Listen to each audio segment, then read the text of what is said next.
Okay, let's take a look at finding the slope of a tangent line to a curve. So we know how to find the slope between 2 points, right? The slope of a secant line. What we're looking to find now is the slope of a tangent line, which really means we have the slope at just 1 point. So our traditional rise over run formula is not applicable because that requires 2 points. So what we're going to look at here is it's going to be called the formal definition, and the idea is we're only looking at 1 point. So this is also referred to as an instantaneous rate of change. We know a slope is a rate of change, so an instantaneous rate of change would be the slope at 1 point, or 1 instant, or 1 moment in time. So a tangent line is hitting the function in one spot. You can see the graph there. Now these are useful because they tell us the direction of a body's motion at every point along its path. So think of the function itself, the curve itself, as the path that a body is moving along. Well, if we were to look at the rate of change or the slope of the tangent line, that's going to give us a feel for the direction of the body's motion. We'll see more of that in the future. So let's now take a look at our actual definition.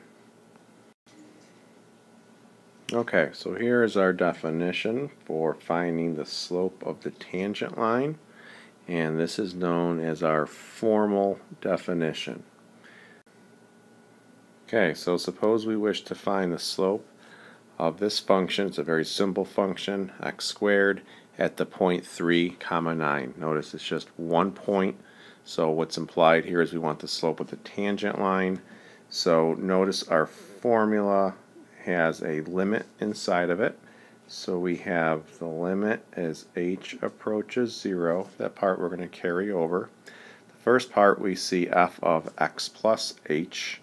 So my function here is, for f of x, it's x squared.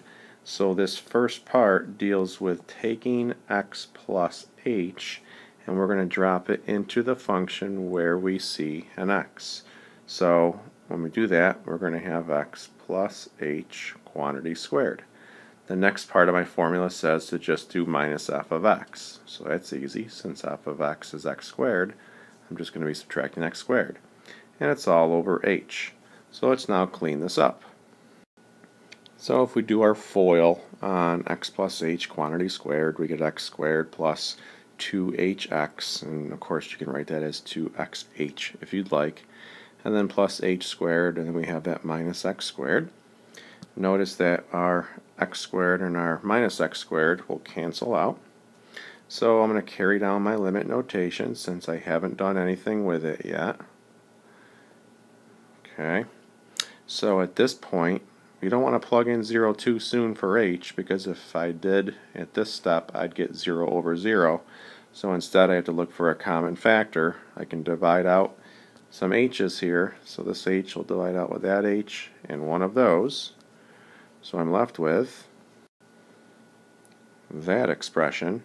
And now finally I'm going to drop my limit notation because I am about to substitute in 0 for h. If I drop in 0 for h, I'm left with 2x. Now understand that this 2x, that expression, is a formula for finding the slope of the tangent line. All we have to do is feed it the x value. So for my example here, my point of interest was 3, 9. So the slope of my tangent at 3, 9 would be 2 times 3, which is 6. So the idea is I'm just plugging in the x value, which is 3, because again, the formula requires an x value only.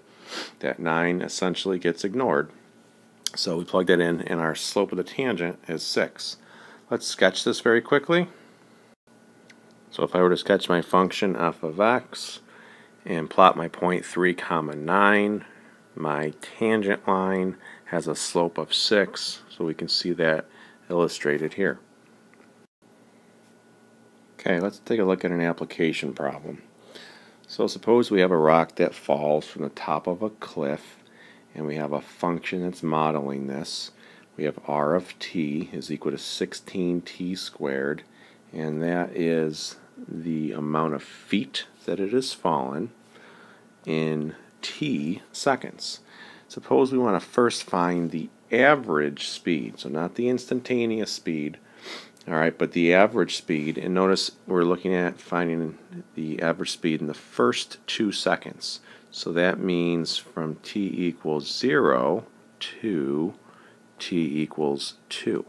Okay, can't have negative time, of course. So we really need to find the average rate of change. All right, so the average rate of change, recall from the previous video, in this case we're going to need to find r of 2 minus r of 0 all over 2 minus 0. So when we clean this up, r of 2, you're just going to plug that into the function. You're going to get 64.